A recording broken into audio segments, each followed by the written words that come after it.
What's going on, boys? Ooh, getting the last bit set up.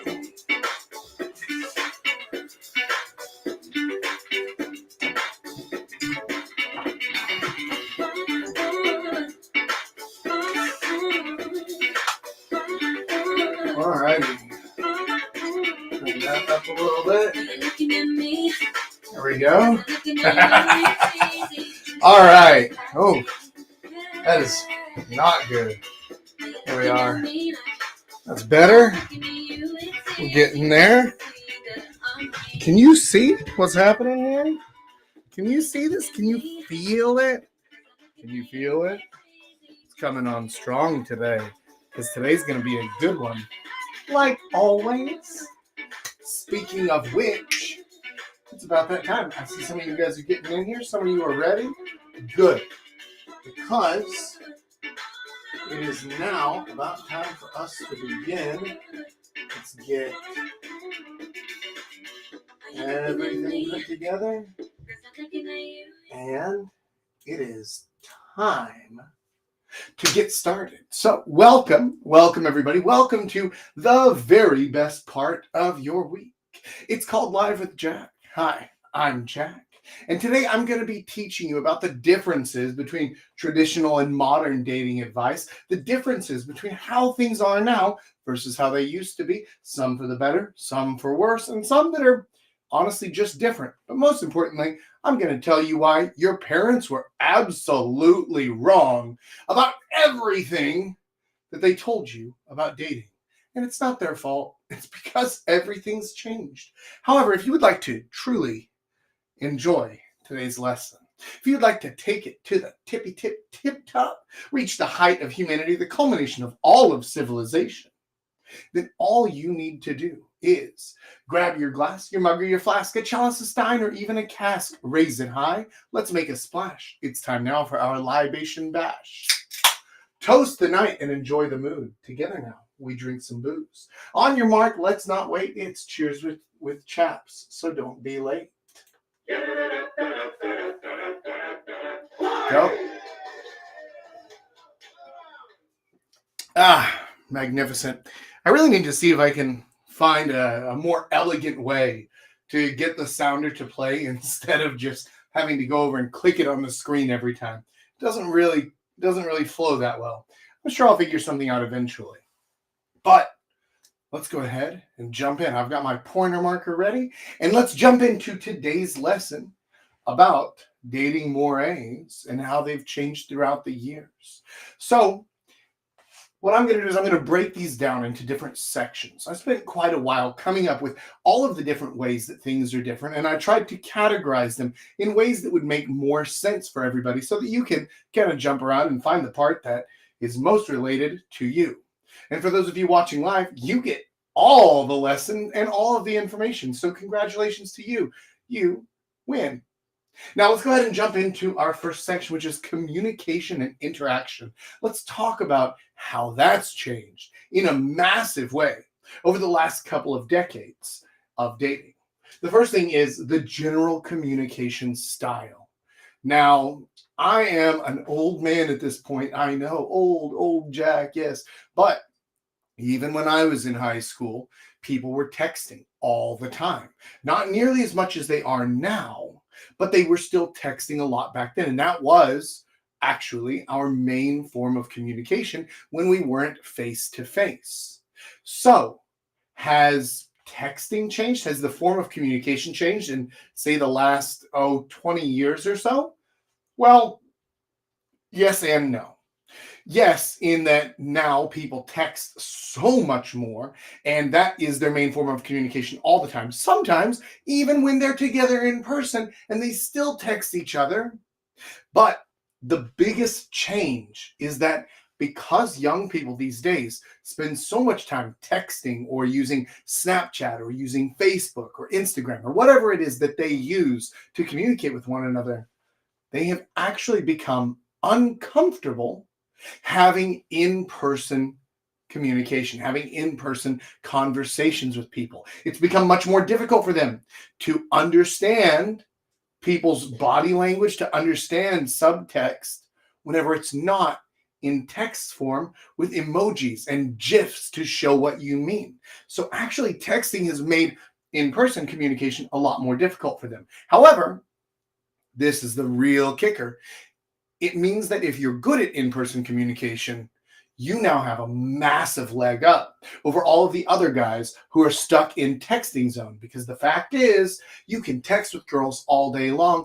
That doesn't count. That doesn't get you anywhere. You want to get her off text, off the apps, and onto dates. So in order to make sure that that's fun for both of you, that you can both really enjoy it, you want to be good at actually having in-person conversations, as well as, of course, you need to have some solid text game. So if your dad told you, you just need to learn how to talk to people.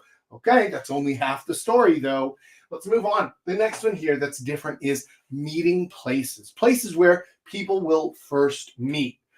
Oh man, has this one changed, because now, so let me back up. About 20 years ago, when I was in high school, when I was starting on my dating journey and then into college, university, that time, it was very common to just meet people anywhere. Anywhere that you went, you could just talk to people and you could meet them. And it wasn't weird. It wasn't awkward. It wasn't strange. And we didn't even call it cold approach, because it was just normal, right? That was just how you met people.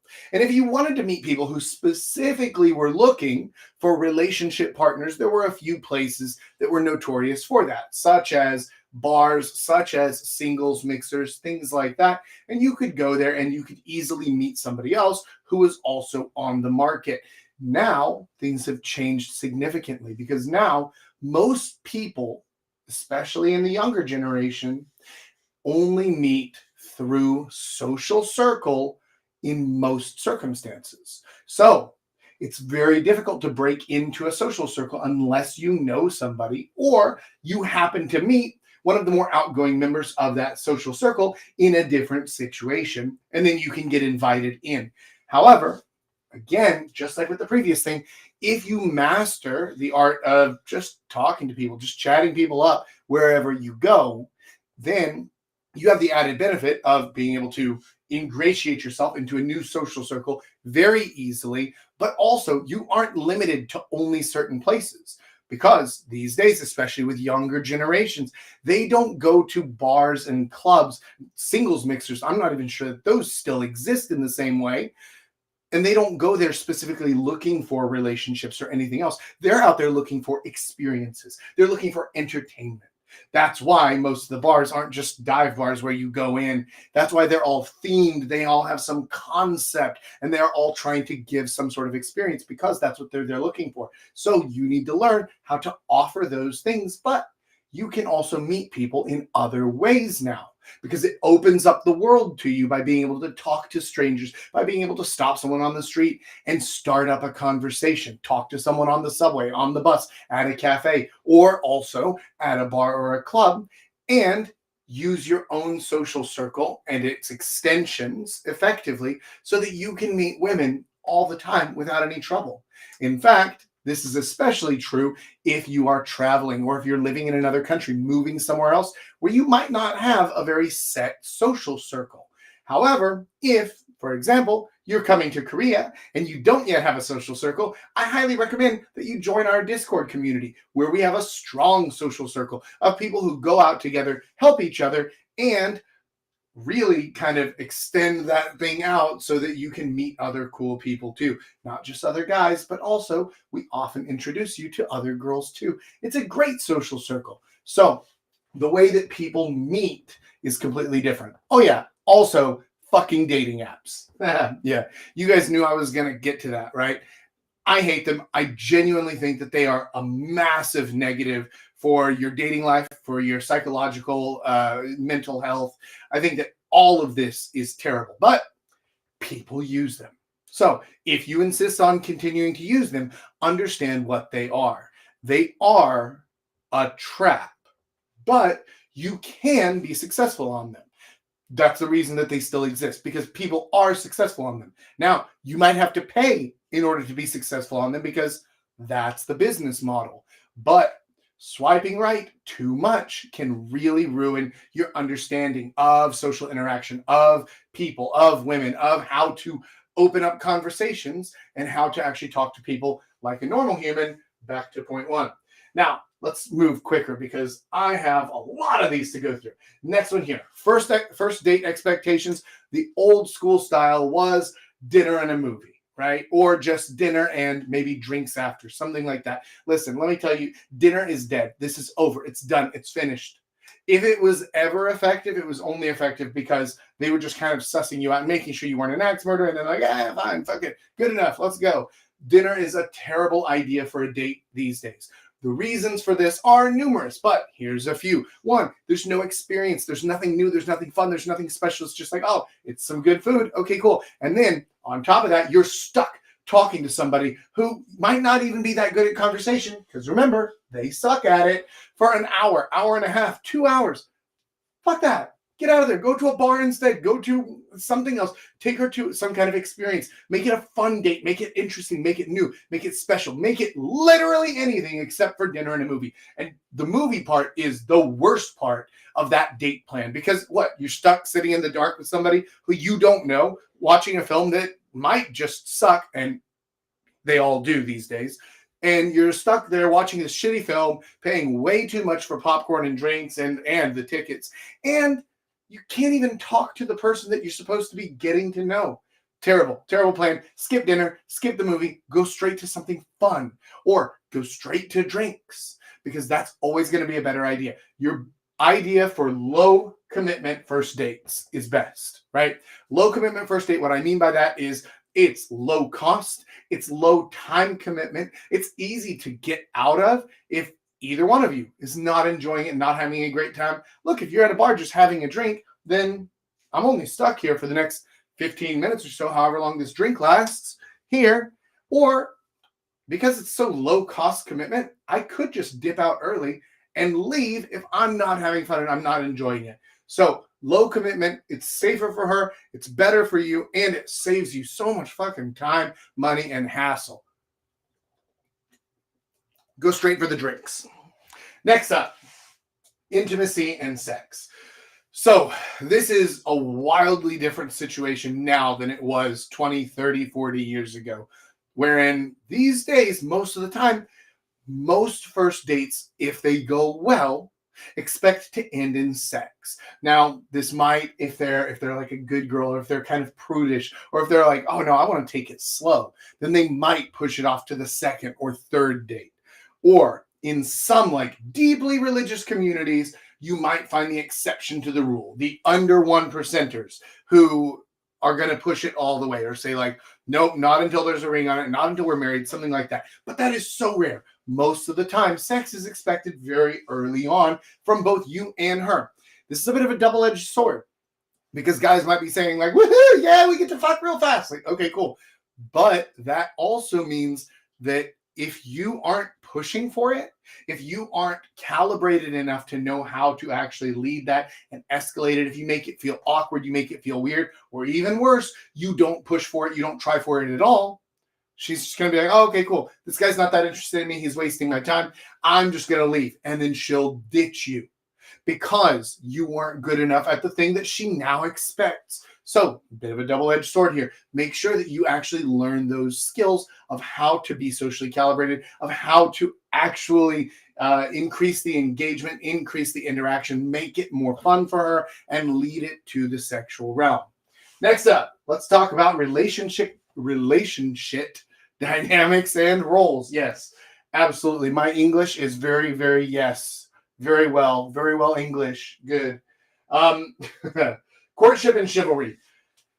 The concept of this, as it existed decades ago, is still around in that it's tied into a lot of social constructs.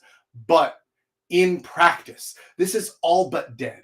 The idea of having to hold doors open for people is like, okay, yeah, it's nice, general social niceties, but the idea of having to go out of your way to make sure to protect milady and please milady and shit like that, like, that's dead. It's gone. And that's okay. because the honestly, it didn't really do much. It didn't improve relationships. It didn't make you better. It didn't make her view you any better. It was just simping for the sake of simping. I'm not a fan of it. I'm glad that it's mostly gone. Now, of course, don't be rude. Don't be a complete dick, but you don't have to do weird shit and go out of your way anymore. That's gone. This idea of chivalry is sexism. Fuck that. Forget it. Anytime that somebody uses one of these words like an ism or some shit like that, you know that they're an idiot and you can just ignore them entirely. Next up, gender roles. Okay, so gender roles have changed massively in the last 30, 40 years. And even since I was in high school, things were becoming a lot more kind of egalitarian, especially in terms of things like who pays, who leads, who chooses where to go, stuff like that. All of those things are changing, but at the end of the day, it is still your responsibility. You still do need to lead on the date. You need to make the choices of where to go, of what to do. Take her opinion and her thoughts into account, but don't put the responsibility of choosing on her. Don't put the responsibility of setting up the date on her, because she won't do it. She just won't do it. She will. Listen, women avoid responsibility like Neo dodging bullets. So just don't do that. You're still expected to lead all the time. You're still expected to take the risks, to take the responsibility of everything. That's just part of it. And as long as the supply and demand favors women, as in lower supply of women, high demand for men, they get to basically set the rules on things like that. They just won't do the things they don't want to do. Fine. Next up, social expectations. So this is an interesting one. The idea that whenever you first start seeing someone, even if you have not had a discussion about being exclusive, that you would stop seeing other people, or you would stop trying to see other people. That is a very traditional idea of, if I'm talking to someone, even if we aren't boyfriend and girlfriend, I would stop talking to other people or stop seeking out other people. That concept is basically gone. That's basically gone at this point. There is no reason to expect that if you're talking to a girl and you think things are going well, there's no reason to expect that she is not also talking to other guys. Similarly, there's no reason for her to expect that you are not also talking to other girls at the same time. So this expectation is gone. And it's not to say that monogamy is outdated or that there's no such thing anymore, because of course there is, but it needs to be agreed upon. I talked a month or so ago about covert contracts and about dealing with your nice guy side. Listen, if you get into a relationship with somebody, but you don't actually say the words and you don't define it as a relationship, as exclusive, then you're trying to impose a covert contract on her where you expect her to follow a set of beliefs that you have not told her about and that she has not agreed to. So this is not an expectation anymore unless you specifically talk to her and you both specifically agree to it. So monogamy, not outdated, but the expectation of monogamy without the conversation is dead. That's gone. Next up here, privacy and boundaries. This is an interesting one because dating before social media was largely about just finding out about each other. Seeing kind of, is there chemistry? Do we like some of the same things? Do we like the same movies? Do we have any similar hobbies? Do we know any of the same people? All of that stuff is answered now immediately on social media. So first of all, you lack any sort of privacy. You need to understand, first off, that anything you do on social media, even if it's just in DMs or private chats, that's basically public.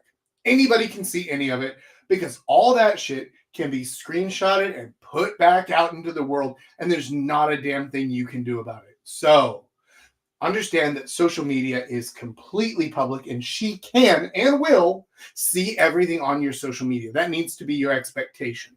Not as in you expect her to already know these things, but you should expect, as in don't be surprised if she does. You don't really have any privacy there. However, if you control your social media, if you keep it kind of locked down, kind of limited, keep everything as short and truncated as possible while still making it look interesting, look cool. then you have a little bit more leeway. You have a little bit more to talk about. You have a little bit more to have to lead into conversations once you get on the date. Next up here, strategies and mindset. Just generally how you go about, oh, that light makes it awful, doesn't it? What if we bring this forward a little bit? Does that help? That does help some. All right, cool. Let's go with that. So, strategies and mindset, generally speaking, how you approach dating conceptually. The first thing here is just the pace of the relationship.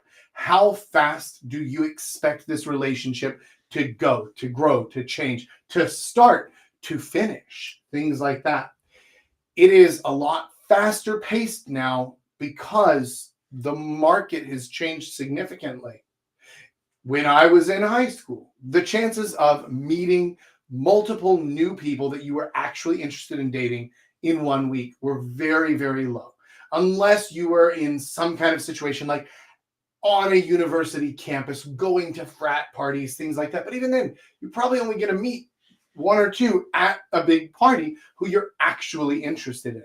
So now with dating apps and with social group stuff and with sliding into DMs and things like that, the pace of it has changed entirely because the number of people that they have contact with in a given week is much, much higher. This means that instead of the old 3-day rule of when you meet someone, wait 3 days before you call them so that you don't seem desperate. Now, the 3-day rule is the opposite, which is you have 3 days or 72 hours from the time you first make contact, however that is, to be on the date. Not to have planned the date, not to have talked about the date, but to be on the date. You need to get started right away, and you need to keep up that breakneck pace from the beginning, and you can only start to let off it once things settle in and you're both okay with it. You know what the situation is. You've had the discussion about what is this thing, or you both accept it. This is just fun. We're just fucking around. But you need to very quickly jump straight into it from the get-go. Even whenever I first met Lady North, I met her initially on a Thursday. Took her on our first date on a Friday right after that. And then on that date, I set up a meeting for the very next day as well. Because there's no fucking time to waste. And once you meet somebody who you're actually interested in, you have got to just smash, and turn it into something or figure out that it's nothing very quickly. Because you will be forgotten in the sea of dicks that float around. That is literally what women go through in life. It's just going through a cloud of dicks everywhere they go. On Instagram, on Snapchat, on the internet, at school, at work, everything. It's just a sea of dicks. So you don't want your dick to be forgotten. Well, make an impression quickly, jump straight into it. Next up, financial expectations. Are you, as the man, expected to pay for things? Yes and no. You are still, as the man, expected to pay for most larger things. Like if you ask her to dinner, you would be expected to pay for that. Now, that might seem a little bit unfair at first. Let me offer a counterpoint here. If I asked my friend Paul, and I said, Paul, let me take you to dinner. I want to take you out to this place for dinner. He would say, oh, okay, cool. The expectation would be that I'm going to pay because I'm asking to take him out. I'm making an offer of dinner. By the way, skip fucking dinner, as we talked about before. But whatever the situation is, you should basically be willing to pay first. There's a reason for this, and it's not one that most women will take or will tell you or will admit to, which is they just want to make sure that you aren't fucking broke from the get-go. So let's say that you take all of Papa Jack's advice and you go to meet up with her at a bar. You go out for drinks for the first date. Great, love it so far. When you go out for that first place, you pay for the first place. Or you pay for the first round. Or you pay for the first whatever.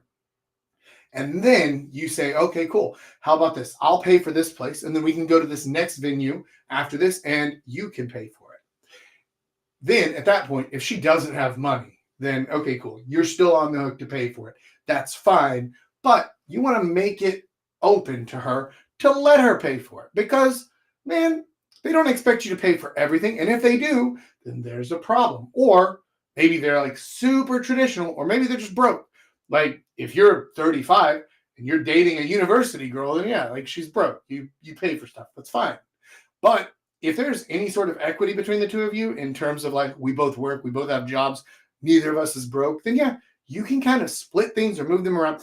It's better to pay for one thing and then have her pay for a different thing than it is to try to split a bill. Splitting a bill feels very nickel and dimey. I wouldn't do that. I would just say, I'll pay for this thing. You can pay for the next thing. You can pay for drinks after this, or you can pay for a coffee after this, or whatever else. Or you can pay for the motel room after drinks. Hey, that works too.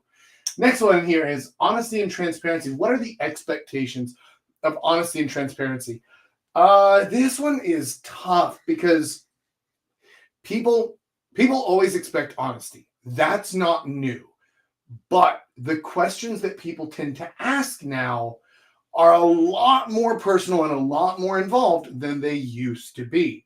It used to be basically forbidden to discuss sexual topics or political topics, things like that, especially not on the first date, maybe not even on the first 3 dates.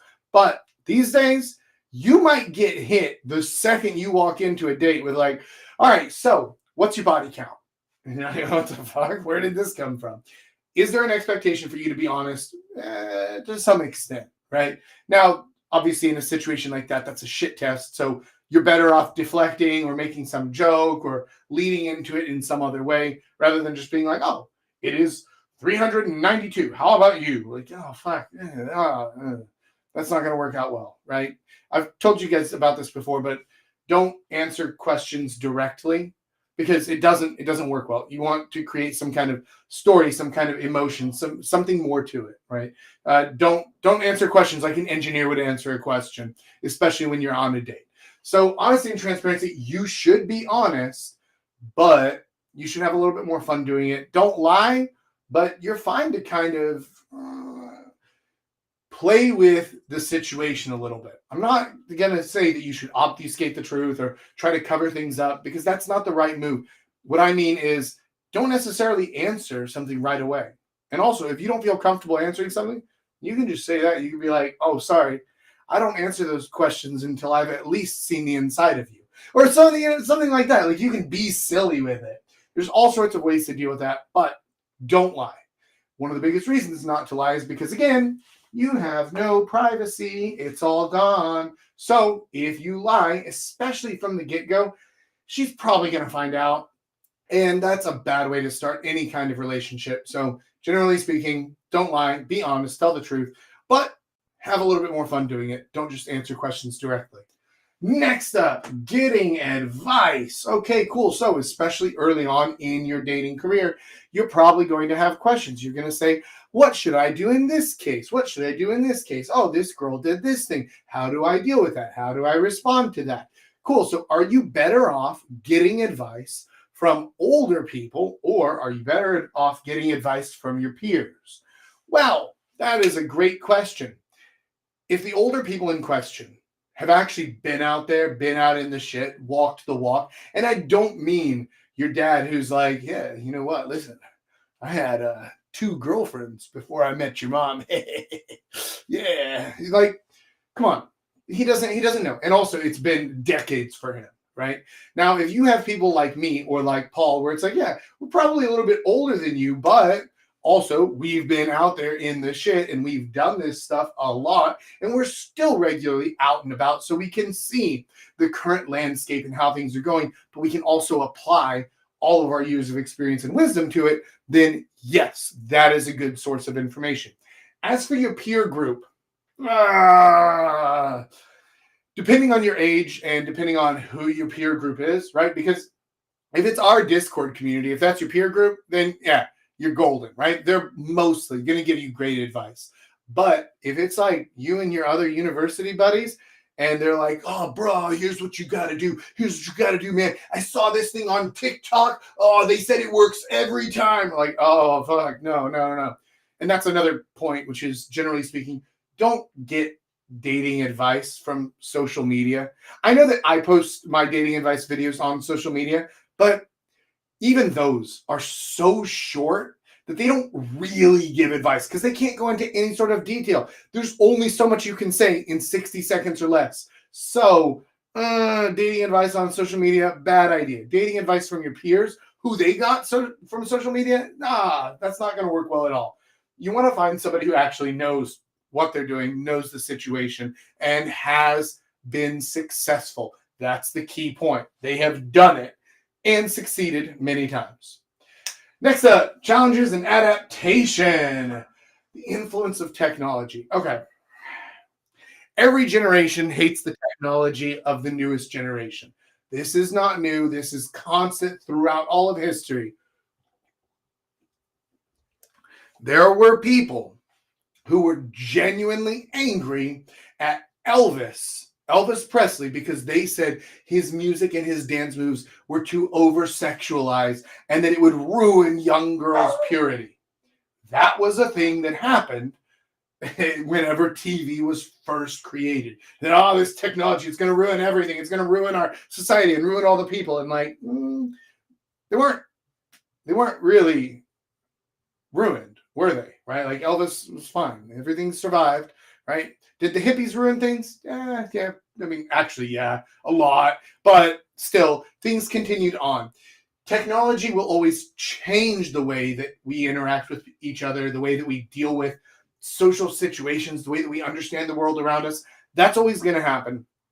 That alone will not kill dating or will not kill romance or anything like that. And the current boogeyman is like, but AI girlfriends are going to ruin everything. And it's like, no, they're really not, because women don't want AI boyfriends, and men who can't get girlfriends are going to have AI girlfriends, but men who actually know what's going on will have real girlfriends. So it's not actually going to change all that much. The incels will go from being on Reddit all day to being on Reddit and on their AI girlfriend. But that's about it.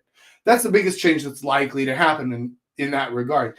So understand what technology is, understand what it brings to the table, utilize and use the pieces of it that you see being useful to you. The fact that, again, back to Paul, right? A great example. Paul can have a girlfriend who's 7,000, 8,000 kilometers away, and they can still talk every single day, and they can share experiences. That's thanks to technology. Use the parts that are actually useful to you, that are actually helpful to you, and then the rest of it, you can choose to take it or leave it. Leave the dating apps alone. They're terrible.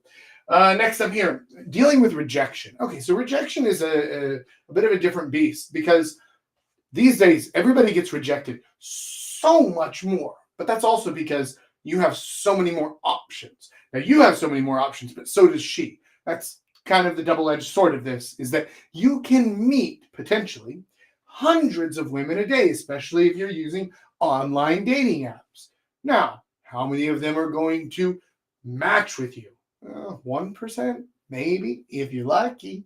But you can meet all those women. So you are getting rejected fast and furious by swiping on these apps and not getting matched. Same thing goes in public, though. The expectation is that you're probably going to get rejected, even then, about 90% of the time. And that's fine. You have to get used to rejection, because this is now simply a part of what it is to date. Every time you go to a bar, you know what? You're not competing with the other guys in the bar. You're competing with the other guys in the bar, and the other guys she already has in her phone, and the other guys she already has on her dating app, and the other guys who are trying to slide into her DMs. You're competing with a lot more people. So you would expect that as supply goes up, but demand remains the same, that basically your chances of success on any one opportunity are much lower. Rejection is now very common. This was not always the case, but also supply was a lot lower on both sides. So instead of thinking like romanticizing, like, what about the times back, in the 80s and in the 90s where you could just meet somebody at a bar and it's like, yeah, you'll do. That's good enough. You're the best one in the bar for me. And then that's it. And then they just got together and they got married. It's like, okay, well, you also didn't have many options, right? You were literally limited to just whoever is in your town and single and out on this one night in this one place. That is extremely limited. So while you did have a better chance of success per approach than you now have so many more options so that you can actually meet somebody who's genuinely good for you instead of just someone who's right here. Next, conflict resolution. Okay. Conflict resolution is a big issue with younger generations, I've found, in that they often are completely conflict avoidant. And I think a lot of this comes back to the whole texting as a form of communication. Because if somebody texts you something and you just don't like it, you're like, okay, well, I'm just not going to answer that. I'm just going to pretend it never happened. And then they ghost, right? And so I think that in relationships, a lot of younger generations now, they have this conflict avoidance that creates basically the death of a relationship as soon as any kind of conflict comes up. That's terrible, but it's good to know that early on because, look, people who are that conflict avoidant, people who can't have a serious conversation that's not perfect every single time, like, they're not good to keep around. So good. Learn that early and send them packing. There was a time before when the expectation of any sort of conflict was, let's try to fix this. Or later on, it turned into more like, well, let's settle. Let's just find a way to compromise and both be equally miserable about it. And then now it's turned more into, let's just run away from it. Let's just avoid conflict. I don't know what to do. My social anxiety. I'm melting. And so if you meet somebody and you start talking to them, you start dating somebody, and their first instinct to any sort of conflict is run away, then know that this is not a good fit for a long-term relationship, because long-term relationships will have conflict. Even if you find the exact perfect type, like we talked about before, about creating that perfect avatar in your head, finding that right girl for you, you can find the perfect girl and you'll still have conflict. So understand that anybody who's going to get into a relationship with you, or you're going to get into a relationship with them, you have to be able to handle conflict and deal with it like an adult. Now, the last one, speaking of which, choosing the right one. So this is something where you have a massive advantage over more traditional and older style dating, which is you can actually engineer a situation where you meet your ideal girl and you are attractive to her and she really likes you because you followed all of my advice and you learned how to figure out which type you're looking for. You learned how to figure out what her personality type is like, what her traits and characteristics are. You figured out how to present yourself well. You figured out where to meet her. You figured out when to meet her. You figured out all this stuff. And then you went out and you actually applied it. And so you are able to now literally create a perfect situation to meet your perfect girl. How do you know she's your perfect girl? Well, great question. You follow all the advice that I gave in the last few weeks about how to do that, about how to actually find and meet her, about how to present yourself well and to be attractive to her and all of that stuff. Because once you do that, you'll already know who it is you're looking for. If you don't know who you're looking for, then you're stuck in the old way. You're stuck in the traditional way, which means you have all of the shit of today, all of the negatives of this stuff for today, but none of the positives. So don't do that. Figure out exactly who it is you're trying to meet. And if you're not sure how to do that, then here's an idea. You can go to the link below this and you can learn about the 2-day date dare that will help you to meet anybody and get a date set up within the next 48 hours. Or you can DM me personally and you can ask me, you can email me at jacknorth@thesoulplayer.com and ask me for personal advice that I will give you. Or you can go over to thesoulplayer.com and there's a community tab at the top where you can join our Discord community and ask me and all the other guys from around the world in there about how to actually do this stuff and find the right girl for you. And, we'll give you the advice on all of these other things as well. So if you're stuck right now, you're single, you're not sure where to start, you're not sure what to do, those are 4 really good options. 1, you can start with the 2-day date dare. Start getting dates right now with a perfect miracle 4-line script that will get you a number and a date set up within the next 48 hours or less. Or you can DM me or email me at jacknorth@thesoulplayer.com for personalized dating advice that I will give you without any payment, without any expectation of anything else. I'll just give you advice. Why? Because I love doing it. This is my mission. Or you can go over to thesoulplayer.com, click the community button at the top of the page, and you can join our private Discord community where you can talk to me and guys from all around the world and get all of the dating advice that you need to level up your dating today. So, with all that said and all the housekeeping out of the way, let's now move on to everybody's favorite part of the week, which is the live Q&A with the player panel. Paul, would you like to bring us in? Yeah, sure. Bye-bye. How are you doing? Oh, busy as hell, man. Hello. Whew. Hi, Paul. Hello, Antonio. All right, let's bring you guys down here to the Papa Bear chair. Oh, yes. Oh, that sounded creepy as fuck. Oh, all right. How are you doing, Paul? I'm doing great. The weather has finally turned around here in Norway, so now it's too warm. Too warm. How warm is too warm? Like 10 degrees? Here in Bergen, 25 degrees is too warm. Okay. 25 is pretty warm. I'll get on board with that. Yeah, like it's not that it's too warm, but when it goes from like being 10 degrees and then jumps straight to 25, then yeah, it's too warm. Sure, I get that. How's How everything? about, how about 35 degrees on a cloudy day? It's 35 degrees in Italy? It depends on the day.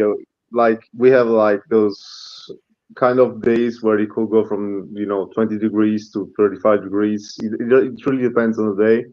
But I just gotta say that me and my family personally, when walking around the house, we literally have to stay in our underwear. Otherwise, we're gonna die in our literal sweat. It's actually crazy. Really? But yeah, it's hot. It's hot. It's very hot. Wow. I mean, over here in Korea, the weather's fucking stupid these days. I still had to wear a jacket today. Like, yeah, it's still chilly here. And I don't know why. It doesn't make any sense. But anyway, let's stop talking about the weather. That's boring as fuck for everyone else. Let's jump into the Q&A section. What you got for us, Antonio? Oh yeah. Let's see. Going for the questions. Just 1 second. Let me pick them up. Yeah, no problem, bud.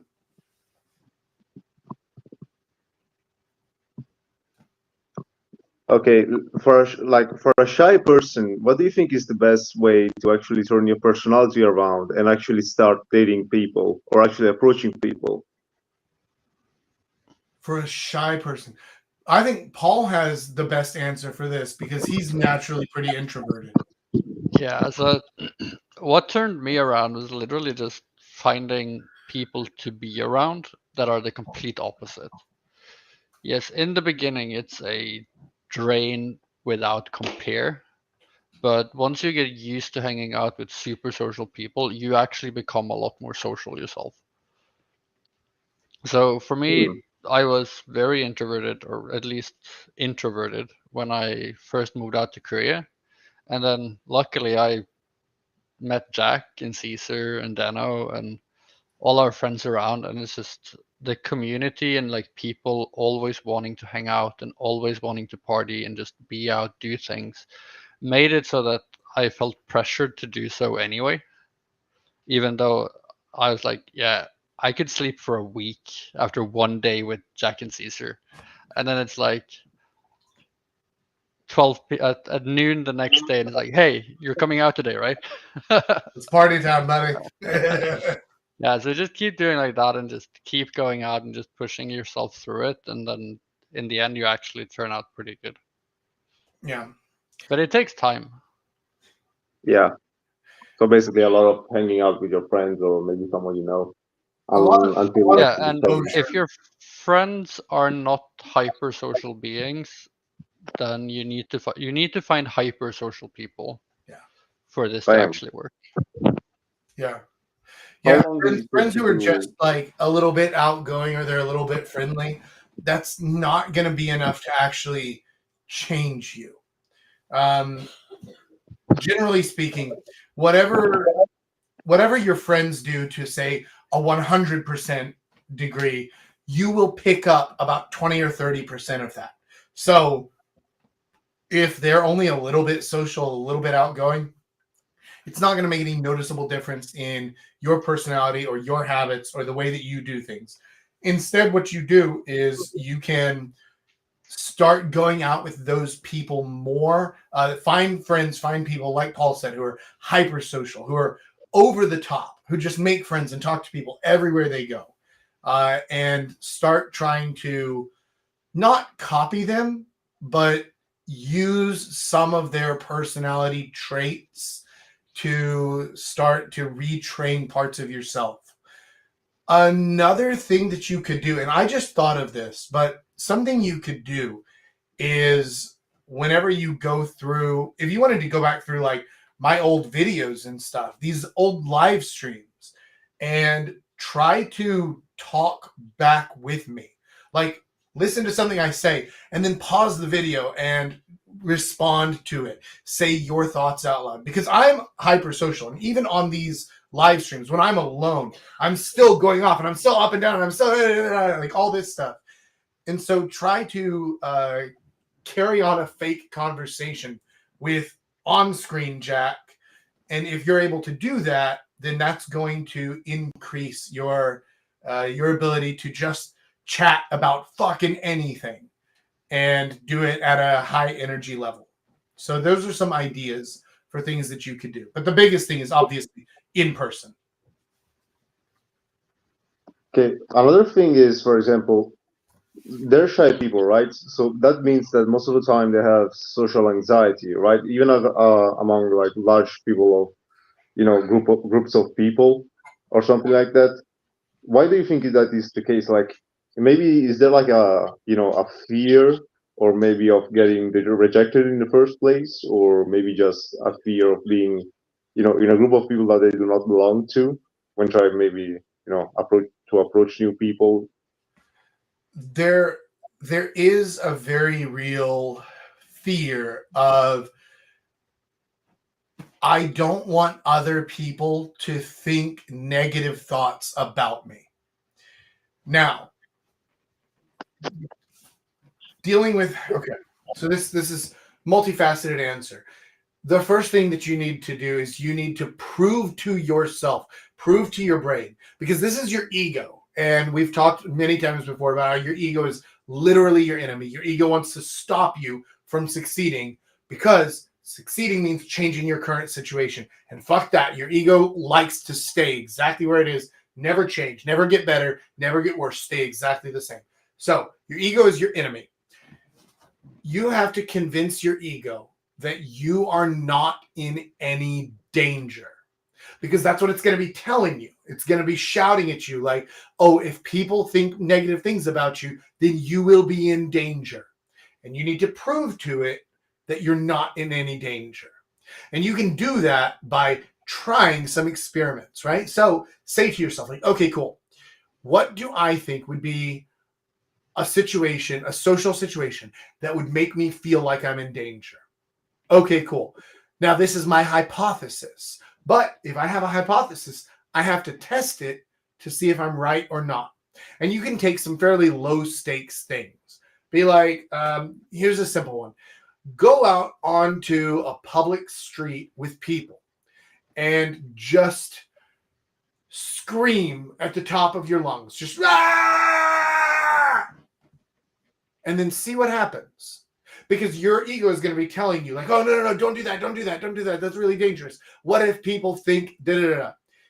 your goal is to prove to yourself that you're not in any actual danger. And you won't be, right? You won't be in any actual danger. People might be like, is something wrong? Maybe she's just having a really bad day. Maybe he's having a rough time of it or whatever.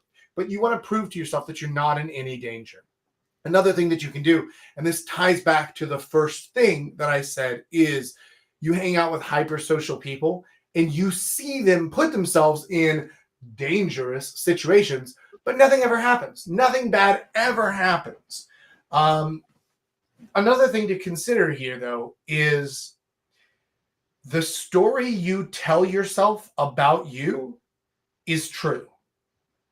But you get to choose what that story is. So if you say things to yourself like, I can't do that because I have social anxiety. That's two choices in that sentence. One, you're saying that you have social anxiety. Maybe you do. Maybe you don't. Maybe it's something that you've made up in your head. Maybe not. Maybe it's something real. Maybe it's something unbalanced. Doesn't matter. There's no point in acknowledging it if it doesn't help you. If that belief does not move you closer to your goal of making you better, then it does not help you to believe that, right? The other thing is saying, I can't do that thing. Yeah, of course you can, right? You're just choosing not to. So switch those beliefs on their head. Say, I used to not be able to do this thing, but now I can because I used to feel like I had social anxiety, but now I am recovering. Now I am getting better. And if you tell yourself that story, you will get better because whatever story you tell yourself about you is true. Yeah. Sorry for the long rant there, but there were a few points there that I had to bring up. I don't know. Paul, do you have anything to add on that? Do you have any other thoughts there? Not really, no. Okay, cool. I think you covered it. Covered most of it. Also, I do have also another question here that is about what does it mean, like, when is actually, how can you actually distinguish when in a certain situation, like let's say that a girl keeps looking at you for some reason or the other, but you don't understand if the reason that you're looking at you is because they're maybe growing a liking to you, or maybe you've done something, or like you feel like you've done something to them in a way that actually just wants you to go away, right? Stay away or something like that. Because I've had some experiences in the past that maybe while I was at the gym or at the bar, I was doing some activities at the gym, right? And I've noticed this couple of girls during my gym sessions that will look at me, and I felt like, oh, maybe they actually like me, maybe what they want my number or something. But then they act like in a completely opposite way, making you feel like they're not interested. Like girls are actually kind of weird in a way because they make you first understand that, oh, maybe I like this guy, and then 5 to 7 seconds later they completely go on their way, or maybe they do something else. Like, how can you actually distinguish properly if that girl in front of you actually likes you or doesn't like you? Like, what are some signs? Fuck signs. Go ask her. If you notice a girl staring at you and you're like, well, I don't know if she's interested in me or if she just thinks that I'm weird or whatever, go and ask her. Go over and say, like, I noticed you looking. Do I have something on my face, or do you just think that I'm really cute? Yeah. There, right? Like, that's, you point out the situation, right? So there's no question here.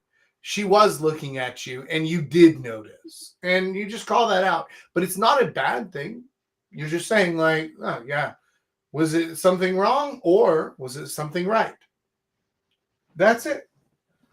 Give her the opportunity. Simple. Give her the opportunity to tell you, because if you make it easy for her to say yes, or at least to not say no, right? Because a lot of times if you present things that way, a girl might not say like, oh yeah, you're just really cute. She might say something like, oh, no, there's nothing on your face. There's nothing wrong. Then you can follow it up by like, I see. So You were just digging on this. That's cool. That's cool. Listen, my name's Jack. What's your name? It's nice to meet you. Right? And you jump straight in. She doesn't have to say yes. All she has to do is not say no. You give her the opportunity, right? Yeah, so like fuck signs. If you see, even if there are no signs, even if she isn't looking at you, if you want to talk to her, go talk to her.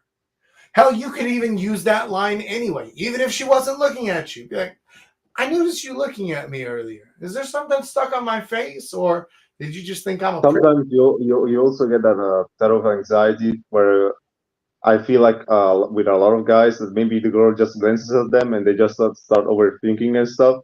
Maybe because they never got that experience in the first place to actually talk to girls in the first place, or maybe they're just overreacting. But that's the thing. That's why I asked. So you just say that to be direct, and that's it. Just to go to her and ask her in the first place. Overthinking will get you literally nowhere. Asking will get you somewhere. Go on, Paul. Absolutely. So the second thing you have to consider that you are in a gym. Like she might just keep checking if you're done at the machine you're working at, right? Yeah. Like, A lot of times that happened too with a lot of guys. Yeah. That I see working with you. The first and probably like if you want the sign, then she keeps looking at you long enough that it gets awkward. Yeah, When you know then you can go also talk to her. That's like then you go talk to her no matter what. Like one time I remember I was doing like a chest press like with dumbbells and stuff. I remember this girl that was way older than me. Like I'm 20 right now, but like she was about, I'm gonna guess between 31, 32. She will just glance over me and just keep looking at me while I was training. Right? I just stopped, take a break from the training. She will just keep looking at me, and I was like, okay, what the fuck? All right. Because I didn't expect that interaction, because I honestly thought that that girl, she was a hot girl, right? She was, if I was basically like a 7, she will be a 10. Also, I feel this is like a subconscious thing, because if I feel like, I don't know, maybe there's a 10 looking or staring at me, and I feel like that I'm a 7. Yeah, I know it sounds stupid, but somehow it's like my subconscious think, okay, no, this is, there's no way that this is gonna work out, right? Even if I try or maybe approach her. So I know it sounds stupid, but I feel like that's how it works. That's a limiting belief on your part.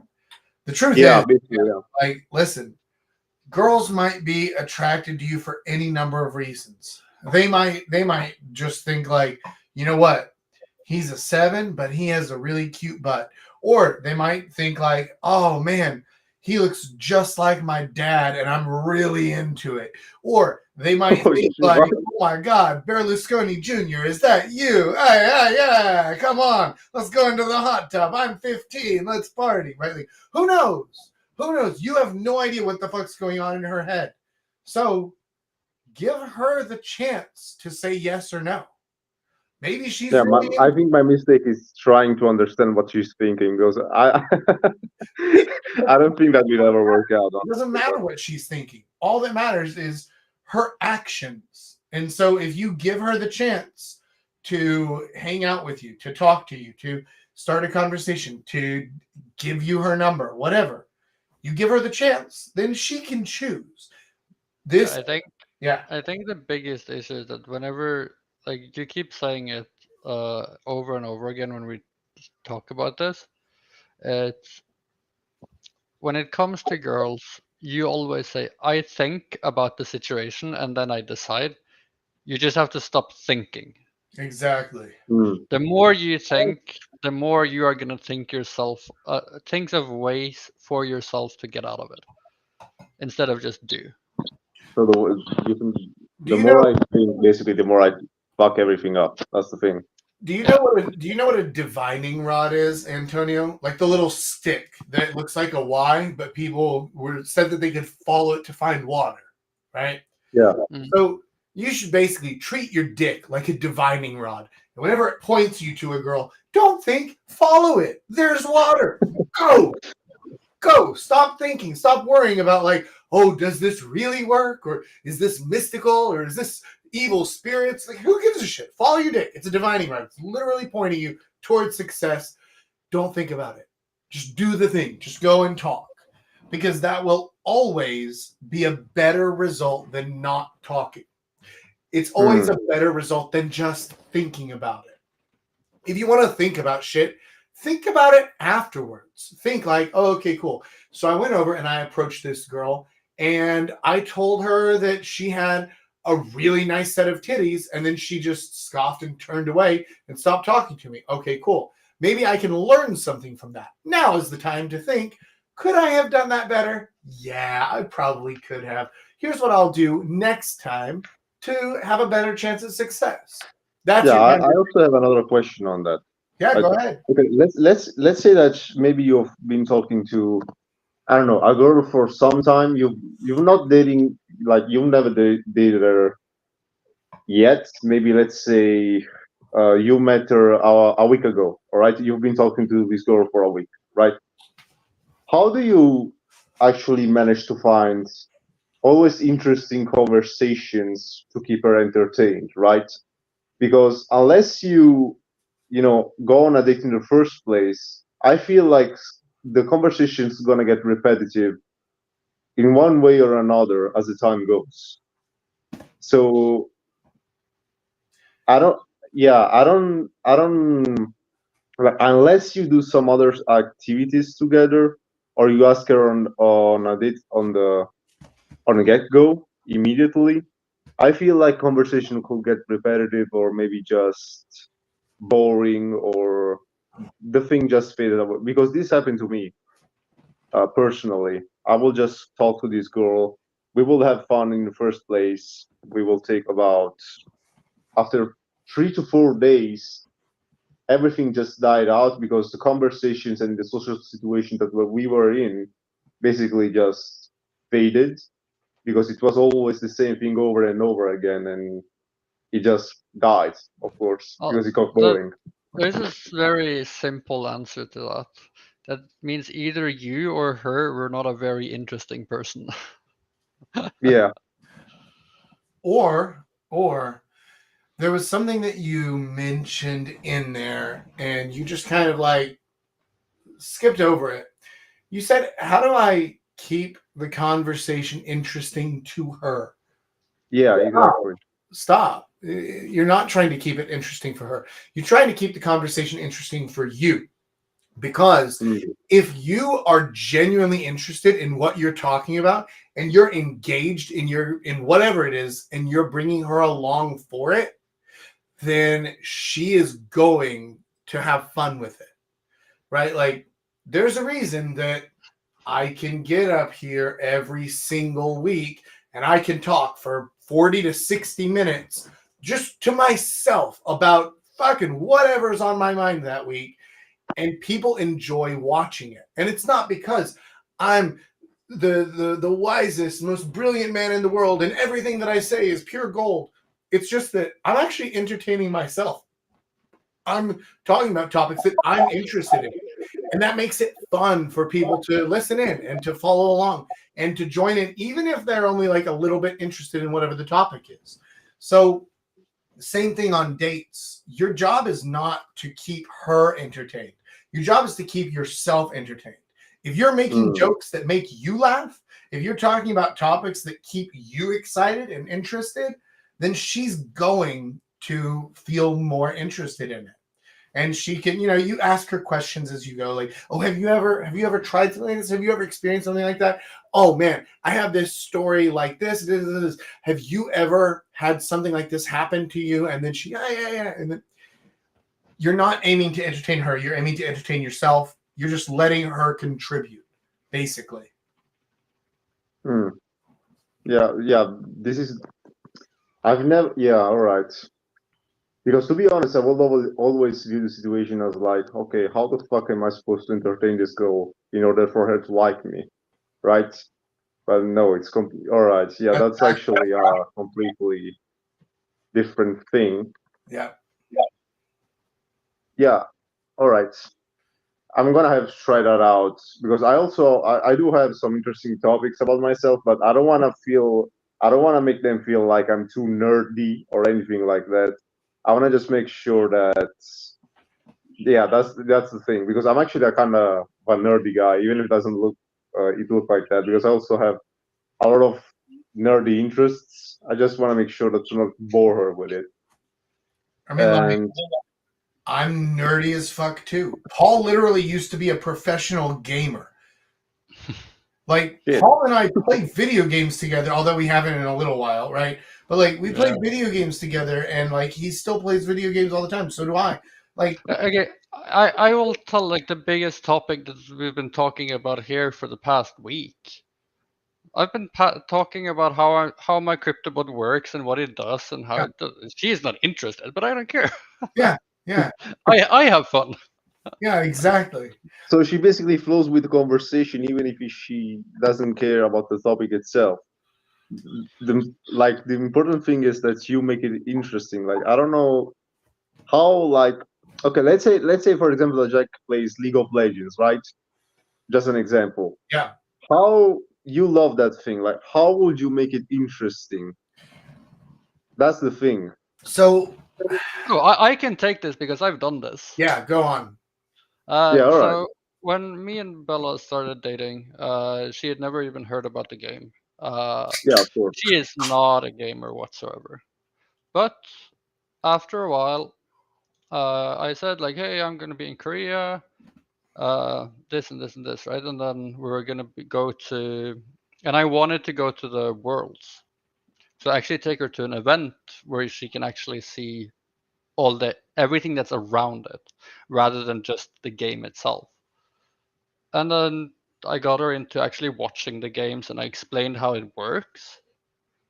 And like right now, they're playing MSI down in China, and we are almost watching every game that goes. And she cheers for her teams, and I cheer for mine, and we have like this little argument, or not argument, but kind of like competition between Right. ourselves. Yeah. So Yeah, it's not okay. about like, you can be as nerdy as, but of course, I wouldn't say go on the first date and go say I play League of Legends 40 hours a week. Of course not. Yeah. Hmm. You do want to have like you never want to be 100% focused on only one thing. If you have Alright. only one skill, only one passion, only one interest, and only one topic of conversation, that is going to get boring, no matter what it is, right? It doesn't matter if it's video games or if it's fucking baking or if it's music or whatever, right? Because, like, you might even think to yourself, like, well, music is a great topic, right? Everybody loves music. Cool. Now, here's the thing. If somebody's whole life and their only passion is music, then whenever somebody who's, kind of like a normie, whenever it comes to music, all of their opinions are just going to seem like trash to an actual musician. And the kind of stuff that a musician wants to talk about, the normie isn't going to understand or be able to keep up with. So even if the topic that I love, that's my passion, is a cool topic, it's still going to be boring if I go too in depth or if I talk about it too long. So I do need to have, like, you should have several different things that you're talking about or that you're doing or that you're learning about. Hell, I mean, like, even something that you're learning about. If you go on dates and you say like, yeah, actually, this crazy thing happened. I ended up taking a business partner out in South Korea, and I've been working together with this American guy out in Korea, and things have been crazy. Like, have you ever been to Korea, or are you interested in K-pop or anything like that? I'm starting to learn a little bit about Korea. Man, girls, like that's like 5 different topics right there in one sentence that she can latch on to, and she can find something in there that she's like, yes, I can go with this thing. Does that make sense? No, it actually does. Yeah, it actually does make sense. Maybe it's just a lack of experience, but yeah. No, I just have to make things. Yeah, okay. I'm just thinking, even right now, as an overthinker myself, I'm just thinking about all the situations and stuff. But yeah, just stop thinking. That's the thing. Anyway, for the next question that I had, oh yeah, this one. So basically, on what day is today? Like it's Thursday. Yeah, on Sunday, I was work. Okay, I was at a job. So basically, I basically work as a waiter. Okay, in a restaurant. Yeah. And I've noticed that there was a girl that actually lives on the north side of Italy, well, like way north. Uh-huh. And I live like in the south, so basically in Naples. Yeah. Yeah, near the province of Naples. And the thing is that this girl was into me. All right, she showed me some clear signs that she wanted to actually have a convo with me, or maybe just take my number and stuff. Do you think that would have been worth it? Like for the distance, like I'm not the kind of guy that could actually just travel to other parts of the world, but what would you have done in that situation? Would you have like still taken her number, or maybe to see if there was a possibility of going with her on a date or anything like that? Yeah, like Because nothing the first happened that thing. day. Because I just thought to myself, okay, this isn't worth it. Even if I got her number and stuff, let's just go. But I feel like I may have made a mistake. I'm not entirely sure about that. What do you think? Okay, so my policy when I was started out dating was I am looking for the one, but it Yeah. doesn't hurt to have fun along the way. Which means any chance you get to date anyone is a fair opportunity. If it doesn't work, it doesn't work, but you can't. Who are you to decide that before you even try? Hmm. That's all I have to say. Like, yes, if I was a waiter working there and I noticed it, especially if she was alone, I would literally just put my number on the back of the receipt when she paid. Like, it's that Hmm. simple. And then you've given her the chance and she decides. Yeah. Because I feel like since us men and women think way differently, right? Like women think of with their emotions a lot way more than guys. And I just thought about all the possibilities and situations, and I just didn't see anywhere that this could work. That's the thing. But that girl felt like she didn't even care about the distance, right? I just saw, yeah, I just saw about the main differences about how us men think and they think. Like when they see that a guy they like, I feel like they don't even care about the odds of Let a me ask you a situation. question. Do you believe that women should be allowed to make choices for themselves? Of course, yeah. Okay. Then why are you making the choice for her that she doesn't want to be with you? Let her I'll make be right back. the choice. Yeah. Let her make the choice, right? Like you put yourself over there and you see her, she seems interested, man. You don't know. Maybe she just saw you and she was like, yeah, do you know what? Before I leave, I want to bang the shit out of this guy. Or maybe she's in town for 3 months. Or maybe she works half the time here and half the time up north. And or maybe she has a boyfriend back in her hometown, but she's just looking to get some strange dick while she's down here. Maybe any of these things. You have no way of knowing. Mm. So let her make the choice. If you're interested and you want to go on a date with her, even if it's just like, I know this can't go anywhere. It's just a practice date. It's just fun. That's all it is. Fine. There's nothing wrong with that, right? Or even if it's just like, look, I know that this can't be anything serious. You're only here for one weekend or something, like, but that's okay. If you want, we can knock one out and, it was fun and I'll see you around maybe, right? Yeah, maybe I've been a dumbass. Now that Just now just that I think about it, I think that I fumbled that because it's she okay was way because that's what you interested. learn. So don't take away her ability to choose. Let her make her own decisions, right? She's a big girl. Mhm. She's a grown up. She can make a decision on her own. Yeah. No, definitely. I didn't think about because they came here by train, right? They took basically 8 hours to come here, but I didn't know if she will stay here for another couple of days or anything like that. So yeah, you're probably right. I just should have taken up the chances. You have no idea. All right. Maybe like her grandparents live there in that town, and Yeah. and they're sick, so she's come back to move in with them and take care of them. Maybe like you have no way of knowing, or maybe she just got a new job working at the hospital there in town, and she's new to town and she wants to meet cute boys. You have no way of knowing, so fuck it, put it out there, shoot your shot, see what happens. Yeah. Should have probably done that, but all right. As you say, it's just a learning process. Anyway, let's go for the next question. I have another couple of them. Okay. First one is what do you feel is the best way to start their dating for an inexperienced guy? Where should they start? Okay, they've never dated before. What do you think is actually the best place to start or gain some experience?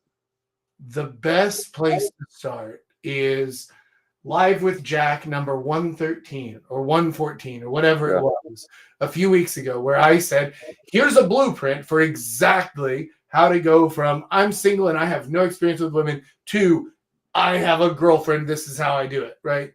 That's the best place to start because it breaks down all of the different things to do.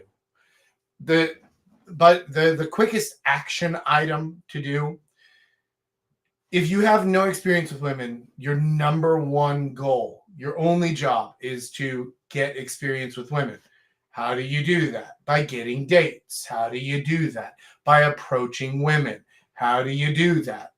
By clicking the link in the description below this video and getting the 48-hour 2-day date dare that's going to get you a date set up within the next 48 hours if you follow what it says in there, right? Like,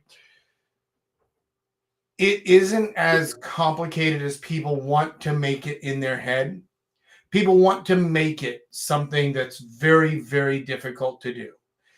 It's simple. It's not necessarily easy, but it's very simple to understand what to do. And chances are you already do know what to do. You're just dragging your heels because you don't want to do the uncomfortable things like approaching, because the first time you do anything, you're gonna suck at it and you're sucking in public, but that's part of it because you have to suck at something in order to get good at it. So there are a lot of different options. There are there's a ton of free information out there. There's a ton of free information on this channel. All these live streams, these give you all sorts of stuff that you can use, but just don't get stuck in like analysis paralysis. Don't get stuck thinking like, okay, cool. As long as I watch literally every one of Jack's live streams ever, then I will be prepared to go out and do my first approach. Like, don't do that. Get a clear idea, whichever video it was that was like the blueprint for how to create a relationship 3 or 4 weeks ago, something like that. Yeah. That will get you started. If you want an exact word for word, here's exactly what to say, here's how to do it, then click the link below this, get the 2-day date dare, and that will literally throw you out there, give you everything you need so that you don't have any questions in your head. You just have to do the thing. Right? Yeah. So basically just start. Okay. And for the last question, I have, what do you think is the biggest red flag in a girl and if it's worth actually trying to date her or not? Like, do you think, like, what's the biggest red flag that you see in a girl that you should not never approach, if there is one? Paul, do you want to go first? Because I've got a lot.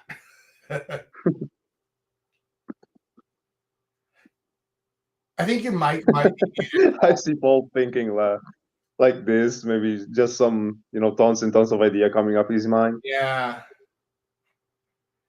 Paul, I think that your microphone is muted.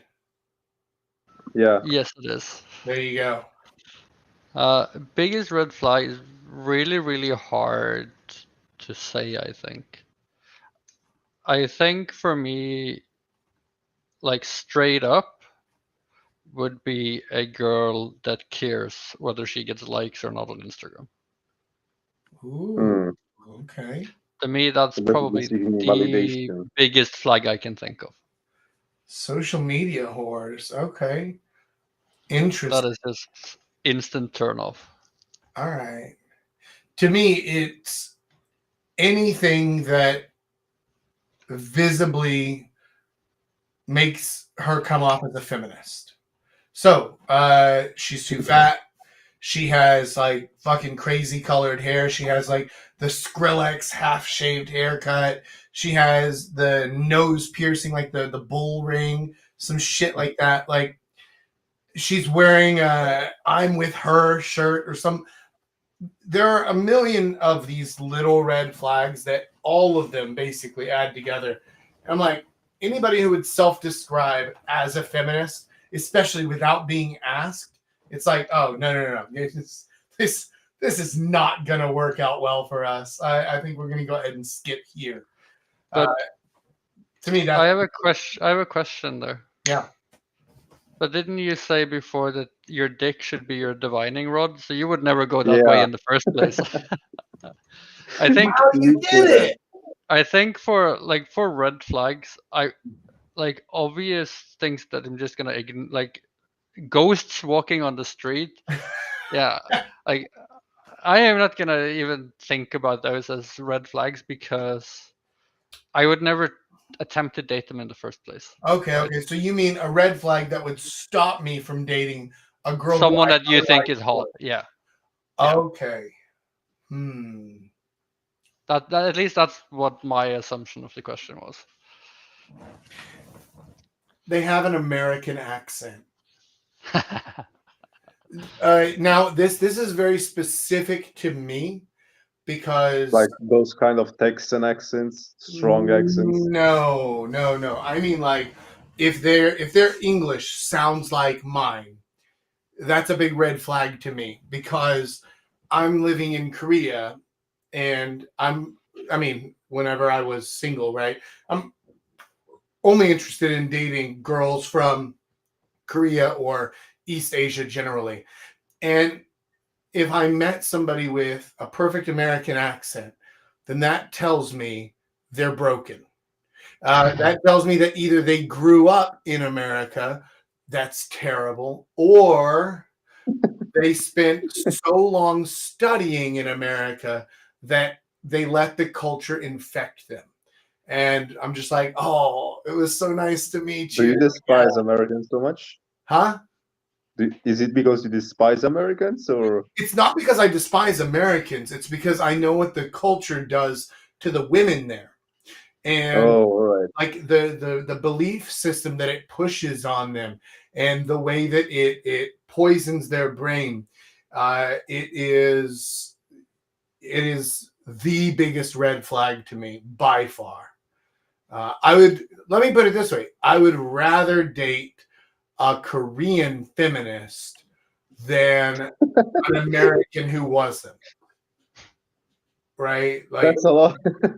That's like a lot from you, I guess. yeah. I mean, Yeah. if your biggest red flag is actually hating feminists and stuff, not actually hating, but being a feminist and stuff, like Unless she gives me some sort of sign that like that's not me at all, right? If she did something, she was like, yeah, like I happened to be studying in university in Virginia 4 years ago, and I went and I attended the January 6th protests because yeah, they fucking stole the election, and yeah, fuck the liberals, and then I'd be like, do you know what?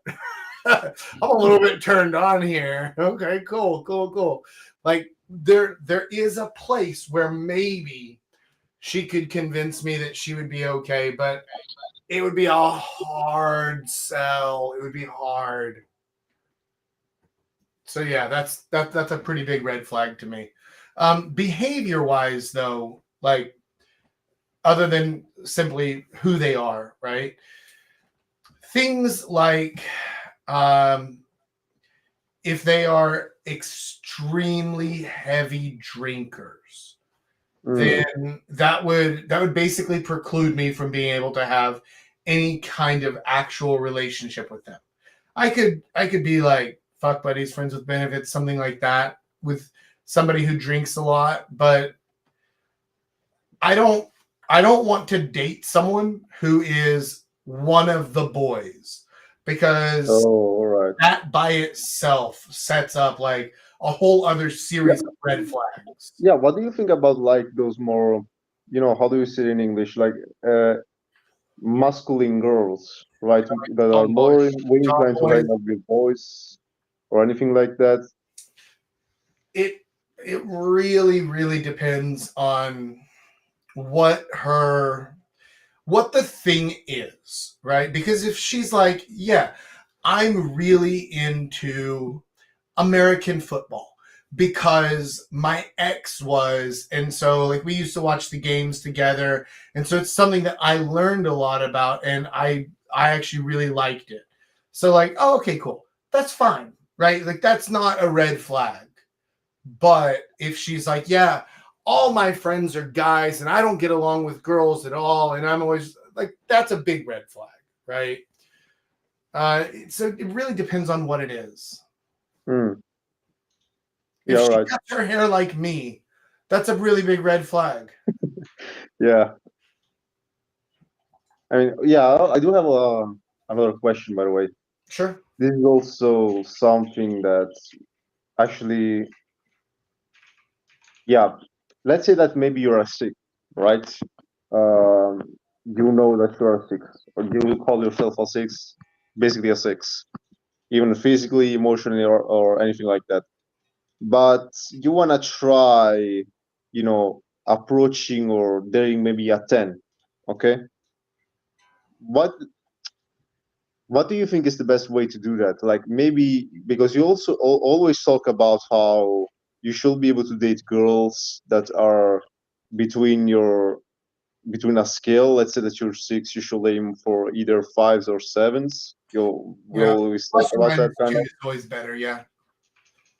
Yeah, and let's say that there's this gorgeous 10 out of 10 girl that you've never seen before, maybe model-like, right? Mm-hmm. But you still want to try and approach her, okay? What do you think is the best way to do that as a six? Treat her like everyone else. Treat your sixes like nines and treat your nines like sixes, and they will both thank you for it. You literally treat her like anyone else. There's nothing special about her. And there honestly isn't, right? Like, yeah, she's pretty, but so what? Right? Like, okay, cool. She's pretty. Is that necessarily a positive thing? The prettier somebody is, the higher likelihood of mental illness, at least according to science and the numbers. So whenever I see a girl who's really hot, is that a good thing? Maybe, maybe not, right? You just treat her like anyone else. There's nothing particularly special about her. She just happens to have good physical genetics. Yeah, but another thing is that since she's hot, let's say that maybe you get like her number or her Instagram, right? Her DMs is gonna be like flooded with messages from other guys, maybe thousands or hundreds or even. Yeah, of course. Like, let's say that you want to make a difference, okay? But to actually get a date with her, get her number and call her. Yeah, she gave you her number. That means you're not trying to slide into her DMs. She gave you her number. Call her, set up the date, right? Like, don't use Instagram. Don't use the place where everyone else is going to be. Do the thing that everyone else is not doing, because they're all failing to get the date, right? So don't copy them. Yeah, all right. I think that because I asked you about the Instagram thing because it's basically what I see from everyone else doing. basically. Maybe Yeah. when approaching, they immediately go for the Instagram. I Yeah. guess I should just go for people should just go for for the number. Would you think that would be weird just to call them though? Look, here's what Why? here's what I'm gonna tell you is, especially, I mean, like, even in our Discord, all the younger guys say the same thing. They're like, oh, no, Jack, you don't get it. You're too old. Everybody our age, we all use Instagram. So yeah, you should just absolutely go up to girls and just ask for their Instagram. And just get their Instagram, bro. Just get their Instagram. Just get their Instagram. Just get their Yeah, that, basically every guy my age or slightly above that says that. but That's the here's thing. the thing. Are those guys who say that, are they dating models? Are they No. dating K-pop stars? Are they dating astronauts? Are they getting married to awesome girls? Like, you can say I'm too old and like, oh, Jack, you don't get it. And it's like, yeah, okay, if you say so. But I've been out there and I've shown success so many times. And these guys are like, ha, I'm the best. I got a date. What? Like, fuck off. I'm telling you, Instagram is not the fucking way, right? Like, whenever I was taking Paul out, this is less than a year ago. Paul, were we going out there and getting you Instagrams? No. Whenever Why? I coach guys on the street, now, right now, whenever I took Sabi from the Discord out last Friday night and we were going out talking to girls, and he was like, oh, I should get this girl's Instagram. I was like, okay, cool. And then fucking what? How many girls' Instagrams have you ever gotten? And he's like, oh, yeah, like 50 or 100. I'm like, cool. How many of those have led to a date? He's like, none. I'm like, yeah. So maybe don't do that. Get her fucking number instead. Like, you can say, I don't get it and I'm out of touch and I'm too old. But fact is, I have proven time and time again that I know what I'm talking about and that I get results for the guys who actually listen to me. Skip fucking Instagram. Skip social media entirely. The only thing that's acceptable other than a number is a direct chatting application. And Facebook and Instagram do not count. I mean a direct chatting application. Like Snapchat, I guess counts. I'm not sure because I never really used it, but it's not popular in Korea. But WhatsApp, cool. Kakao, cool. Viber, cool. Telegram, Signal, something like that. Direct chatting application. And again, it cannot be Facebook or Instagram because those are social media that have chatting capability. That's the same thing. People don't read all of their I basically see everyone going for the Instagram. But do you know? That's the thing. By the way, do you know this? Do you know how many people read all of their, like 100%, all of their WhatsApp messages every single day? 97% of WhatsApp users read 100% of their messages every single day. How many people do you think read every single Instagram message they get? Fucking nobody, man. Right? Like, I run Instagram for my business and I don't even read all my messages every day. Like, WhatsApp, though, or Kakao, or again, Viber, Signal, Telegram, whatever it is, your personal chatting apps, those will get read. People will actually check those. So skip the social media stuff. I'm telling you, skip it. Believe me on that. Regarding the, like, if you want to date a 10, the way that you phrase the question has kind of two answers, which is, one, I see a girl who I want to date and she is a 10. Then we gave you your answer. But if you want to go out to try to find a 10 to date, then you need to actually figure out what type of girl it is you're looking for and plan around that and build your system, your presentation around that, right? Because that's how you succeed in those ways. Yeah. All right. I like your answers because you basically go from something that is supposed to be like a 2-minute reply to basically 5 to 10 minutes, and you can extend on that, which I love basically because you don't leave anything out. And yeah, but regarding for another question that I might have is about just being like, okay, let's say that you went out with your boys, right? Okay, and maybe there's also a group of girls among the group, but there's one that interests you. Okay, do you think I should care about that or anything? Because I also see a lot of girls that be, you know, if her best friend doesn't like you in any kind of way, I feel like a lot of girls will be conditioned by that. You know what I'm talking about? Because the thing is that you will need to impress her best friend too, I guess, to be able to get her number. I don't know if you know what I'm talking about. But why do you have to impress her? Can't you just have your friends distract the one and then get her away for 2 minutes and then you have the number? Problem solved. Distract her, basically. Yeah. Like Absolutely. if you had seen any of the videos about approaching, like we had a whole live with Jack once for approaching girls in groups, Hmm. and it's just the same thing. It's just you have to go in there and one of you, like either it works out perfectly well and the girl that you think is hot likes you and the other girl likes your friend. Okay, that rarely ever happens, which means one of you have to sacrifice. And then the way it is, it's simply you have to be entertaining enough. Both of you have to be entertaining enough that you can actually separate them for long enough to actually have a private conversation. Or Or say, inflammatory let's go, enough. or you can Like, just say Or you want to go smoking. like the day that you met your girl and she was Mm, there with her friend. I was not entertaining her friend. I was blowing that whole thing up.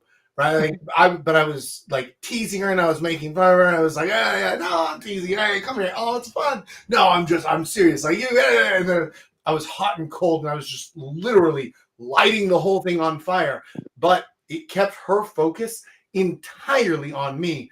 And that gave you like half an hour to just here, we're gonna do this. Let's chat for a little bit. Cool. Let's go get food. Yeah. Let's get out of here. Yeah.